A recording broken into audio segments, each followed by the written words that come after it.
ಪ್ರಣಾಮಗಳು ಗುರುಗಳೇ.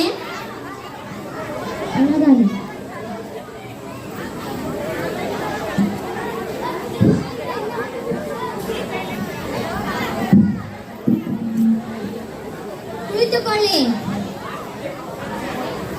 ಮಾರ್ನಿಂಗ್ ರಾಣಿ ಸಾಹೇಬ್. ಕುಳಿತುಕೊಳ್ಳಿ. Thank you. ಬಂದ ವಿಷಯವೇನೆಂದು ಕೇಳಿ ಮಹಾಮಂತ್ರಿಗಳೇ. ಸಾಹೇಬರೇ, ತಾವು ಬಂದ ವಿಷಯವನ್ನು ಮಹಾರಾಣಿಯವರಿಗೆ ತಿಳಿಸಿ. ನಾವು ಇಲ್ಲಿಗೆ ಬಂದಿದ್ದು ಇರುವ ವಿಷಯಗಳನ್ನು ಡಿಸೈಡ್ ಮಾಡಿಕೊಳ್ಳಲಿಕ್ಕೆ. ಯಾವ ವಿಷಯ? ನೀವು ಒಪ್ಪದಂತ ಪರುಕಾರ ಕಪ್ಪನ್ನು ಕೊಡಲಿಲ್ಲ, ಹೇಗೆ? ಕಪ್ಪ?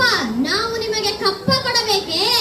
ಕಪ್ಪ ಕೊಡಲು ನೀವೇನು ನಮ್ಮ ಹೊಡ ಹುಟ್ಟಿದವರೇ, ಬಂಧು ಬಳಗದವರೇ, ಇಲ್ಲ ದಾಯಾದಿಗಳೇ? ನಿಮಗೇಕೆ ಕೊಡಬೇಕು ಕಪ್ಪ?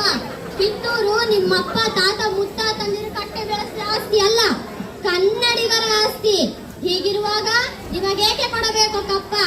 ಕಿತ್ತೂರನ್ನು ನೀವೇನು ಕಟ್ಟಿದವರೇ, ಬೆಳೆಸಿದವರೇ, ಕಿತ್ತೂರಿನ ಸುಖ ದುಃಖಗಳಲ್ಲಿ ಭಾಗಿಯಾದವರೇ. ನಿಮಗೇಕೆ ಕೊಡಬೇಕು ಕಪ್ಪ? ವ್ಯಾಪಾರದ ನೆಪದಲ್ಲಿ ಕಡಲಾಚೆಯಿಂದ ಬಂದ ನಿಮಗೆ ನೆಲೆ ನಿಲ್ಲಲು ಸ್ಥಳ ಕೊಟ್ಟವರು ನಾವು. ಕೊಟ್ಟ ತಪ್ಪಿಗೆ ಸುಂಕ ಬೇರೆ ಕೊಡಬೇಕೆ? ಆ ಶತಶತಮಾನಗಳಿಂದ ಸ್ವತಂತ್ರವಾಗಿ ಬದುಕುತ್ತಿರುವ ಕಿತ್ತೂರು ಯಾವ ಕಾರಣಕ್ಕೂ ಕಪ್ಪವನ್ನು ಕೊಡುವುದಿಲ್ಲ. ರಾಣಿ ಸಾಹೇಬರೇ, ಅಂದು ಕಪ್ಪವನ್ನು ಕೊಡುತ್ತೇನೆ ಎಂದು ಒಪ್ಪಂದ ಮಾಡಿಕೊಂಡುವವರು ನೀವೇ, ಇಂದು ಕಪ್ಪವನ್ನು ಕೊಡುವುದಿಲ್ಲ ಎಂದು ಹೇಳುವವರು ನೀವೇ. ಇದು ಸರಿಯಲ್ಲ, ಇದು ನ್ಯಾಯವೂ ಅಲ್ಲ. ಆ ಜಾಗಟೆಯಿಂದ ಜಾಗ ಕೊಟ್ಟರೆ ಜಾಗವೇ ನಮ್ಮದೆಂದು ಗೊಬ್ಬೆ ಹಾಕುವ ಅಬ್ಬೆಬಾರಿಗಳು ನೀವು. ಈ ಮೋಸದ ಒಪ್ಪಂದಕ್ಕೆ ನಾವು ಮನ್ನಣೆ ಕೊಡಬೇಕೆ? ಅದೆಂದಿಗೂ ಸಾಧ್ಯವಿಲ್ಲ. ನಿಮ್ಮ ಮಗನಾದ ಶಿವಲಿಂಗ ಯುದ್ಧ ಸರ್ಜನೆ ಮಾಡಿಕೊಂಡು ಒಪ್ಪಂದಕ್ಕೆ ಬೆಲೆ ಇಲ್ಲವೇ? ಖಂಡಿತ ಇಲ್ಲ.